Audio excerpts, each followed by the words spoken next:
Well, Peter Jennings came to Cleveland 23 years ago tonight, on May 14, 2002, to do the World News Tonight broadcast.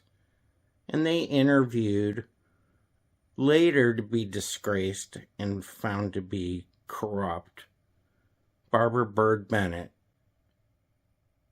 about the Cleveland Public Schools. And boy, did she talk a good game. She should teach classes on how to rip off the system.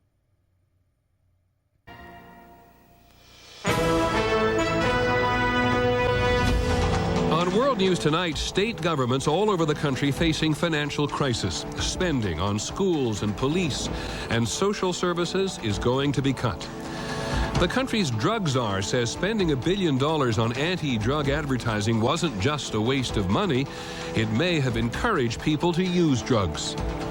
In Search of America. In Cleveland, Ohio, it is the challenge to educate the next generation. And on the road in search of medical salvation, the twins find it in Baltimore. From ABC News, this is World News Tonight with Peter Jennings. Reporting tonight from Ohio. Good evening, everyone. We are in Cleveland tonight, another part of a lengthy journey throughout the country, trying to get a handle on people's priorities and the state of the American identity, 226 years after the Founding Fathers. That is the Rock and Roll Hall of Fame behind me. This is one of the cities that is struggling to get into the future, as we'll see later in the broadcast. And it's time now to go back to Peter Jennings, who has the rest of the news now from Cleveland. Thanks, Elizabeth. When we continue from Cleveland, we'll take a closer look at this city's struggle to come from behind. For one thing, they will spend more than $1 billion just to rebuild the schools.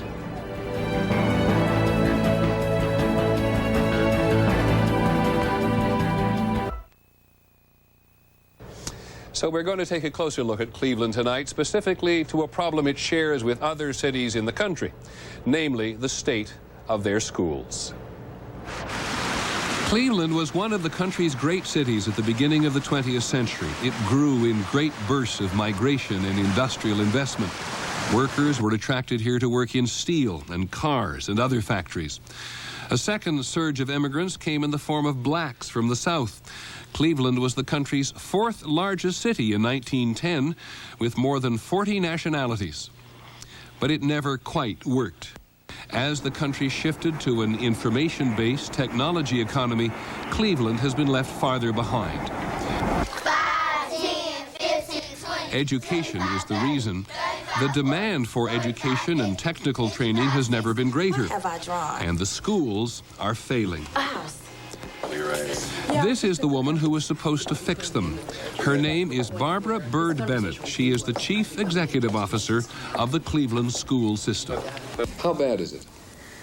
It's bad. It's bad. Our buildings have been left in disarray and with the lack of maintenance for over 2 decades. And that is just the buildings. 120 rundown, embarrassing school structures, which in one case was so bad the roof fell in. Oh my, that was the last straw. When the roof fell in, it moved everything from priority to urgent.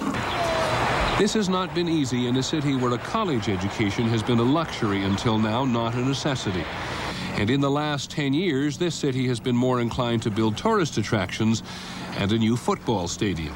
It's a terrible insult. It's a painful experience that somehow, during the last 2 decades here in Cleveland, people forgot about their children and the value of the children as a community resource. 4 years ago in Cleveland, the children failed to meet every one of the state's 27 standards.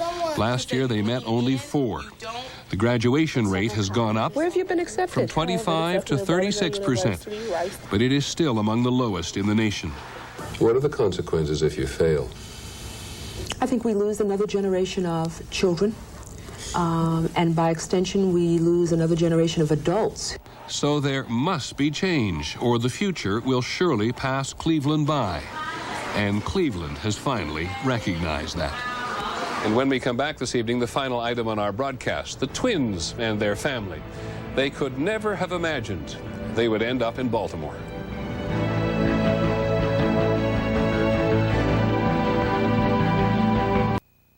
Finally, this evening, a road story that begins not here in the Midwest, but in Africa, though it ends in Baltimore, which is what makes it so compelling. Once upon a time, there was a family in Uganda that had a set of twins, which were unfortunately conjoined, as they say. The family set out to find help, and they met an American who made the difference. Here's ABC's Ned Potter. And that is our report on World News Tonight. Tomorrow, we're going to be in Minnesota. We noticed today that a Midwest survey has named Minnesota one more time as the most livable state in the Union. We will see why this is true, if it is true. I'm Peter Jennings. Have a good evening and good night from Cleveland.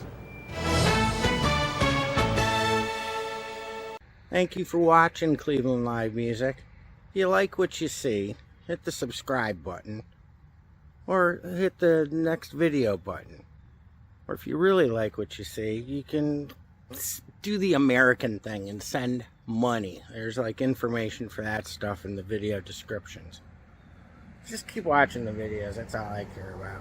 Taped all this junk for some reason. So, again, thank you for all the support making the channel grow. Ain't that America? Rah, rah, rah.